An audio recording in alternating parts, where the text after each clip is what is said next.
Katatapos lamang ng aming operasyon, may inasisan kaming kasamahan na tanker nang bigla kaming nakatanggap ng advice na dalawa kami ng aking kasama na isang second engineer ay pupunta kami ng Naik, Cavite.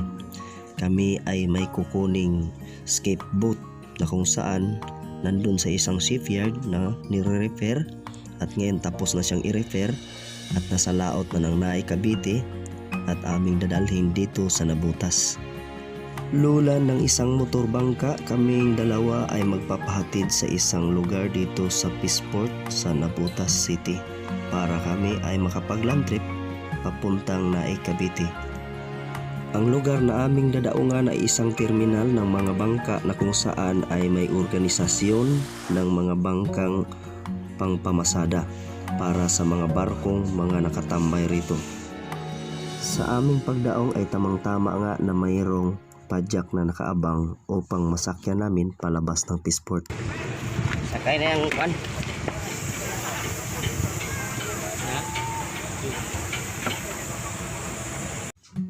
Dahil siguradong sasakay tayo ng public vehicles, tayo ay may face mask at face shield.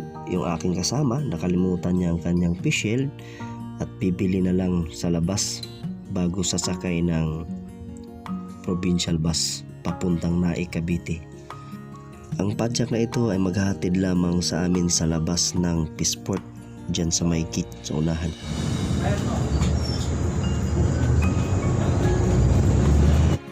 Sakay kami ng bus mula sa Nabutas City papuntang Pitex Terminal. So maluwag yung bus, halatang may social distancing. Mahigit kumulang isang oras ang biyahe mula Nabutas City hanggang Pitex Terminal. Sa mga oras na ito, kami ay nasa parting Lunita na sa Manila. Tuloy-tuloy lang ang biyahe ng bus na ito papuntang Pitex. Sana makarating kami ng maaga. Nakakapagod ang biyahe.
Nakarating na kami dito sa Pitex, kabababa lang ng bus bago pumasok ang terminal.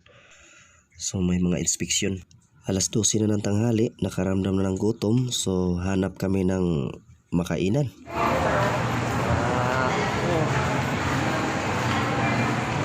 Hanap muna kami ng makainan.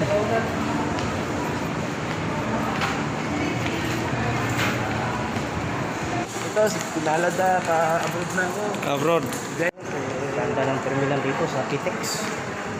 Terminal ng bus, pero akala mo airport. Oh, ganda ng terminal. Ako pa kasama na.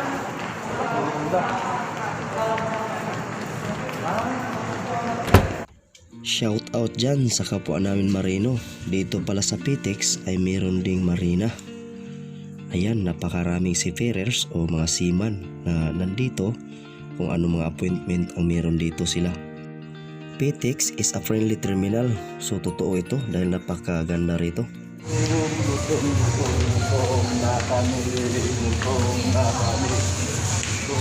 Sa dami kami, nantay kain to.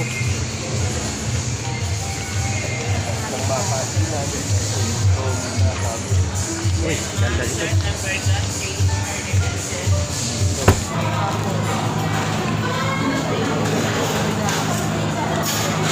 Marami. Hindi dalawa tayo. Dami.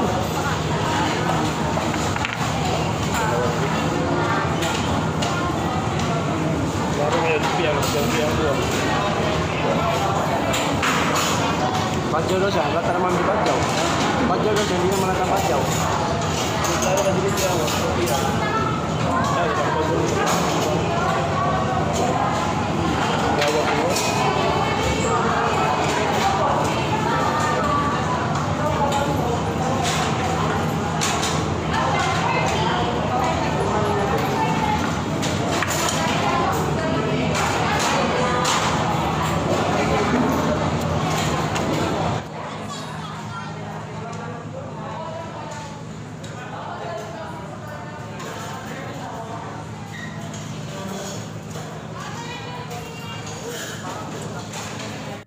Tapos na kaming kumain, so okay na. Tuloy ang biyahe mula dito sa Pitex papuntang Naik, Cavite. So masarap bumiyahe ng busog. At ito na nga, nakarating na kami ng Naik. So kailangan namin sumakay ng tricycle para doon sa isang baradiruhan o shipyard na pupuntahan namin.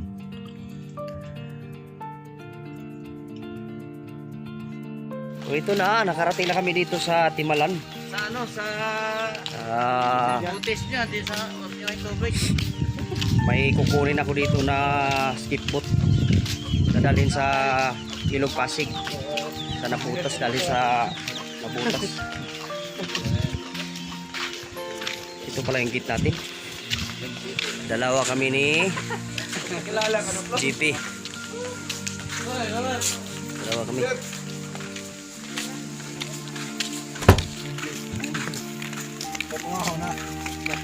Masok na kami sa gate. Ayan, nag-login na si Udong. Isama mo yung pangalan ko dyan. Dumarino Masil. Gate ng ano, Malacanang. Yan, no, nag-log. Picture pa, picture. Picture ba? Kailangan mo picture? Kasama sa opisina yan. Picture. Kailangan mo na picturean. Oo, picturean tayo, kamo. Mahigpit dito. Picturean pa yung mga mukha namin.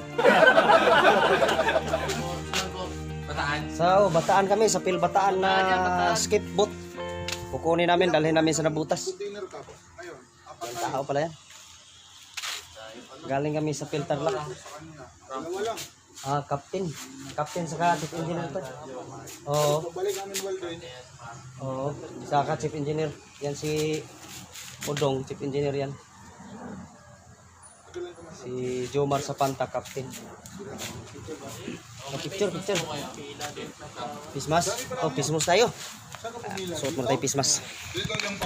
Picture kami. Picture. Yan na. Padalang pisina yung picture. Tatlong Tarlac na yun. 20 minutos. Ha? Si Kulubyo. Tunis Rizokol ba? Klik ko na lang. Ilan na Pagod sa biyahe. Bago mamaya. Isisi trial pa natin yung skip. Kung tumatakbo yun. May tura kami dun. Pitura yung kapitan. Buyong kapitan ko. Diyan sa unahan, ano na yan, dagat. Andyan yung paggawaan ng mga barko.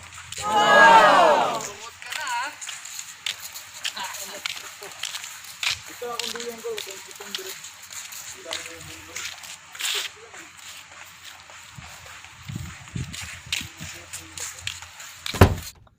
Nandito na tayo sa loob ng isang shipyard na kung saan ay pag-aari pa rin ng aking boss.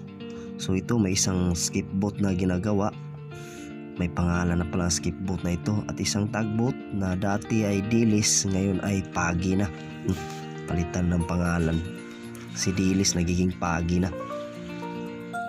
So ito naman skip boat. May pangalan na. Si skip boat BTMC pala ito. Hapon na. Kailangan natin sumakay ng bangka papunta doon sa laot. Nandun yung skip boat na kukunin natin dito. At yun na nga, dalhin natin sa Nabutas. Yan, yung skip boat na yan. Yung pinakamaliit. Hello! Nandito na, nakarating na kami. Ito yung skip boat, no? Bangka. Dalhin natin sa Nabutas.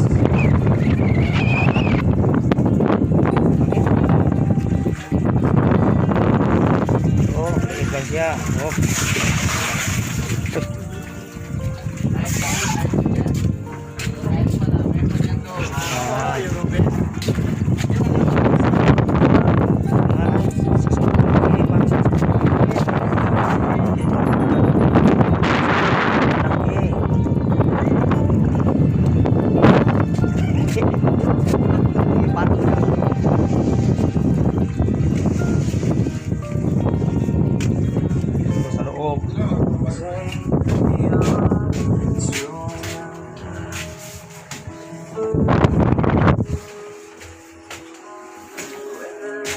Dali lang sa nabutas to. Kasi pina-repair lang dyan sa tabi. Tapos na daw na-repair yung ilalim, yung underwater. Dali na sa nabutas. So yun lang, nakarating namin rito.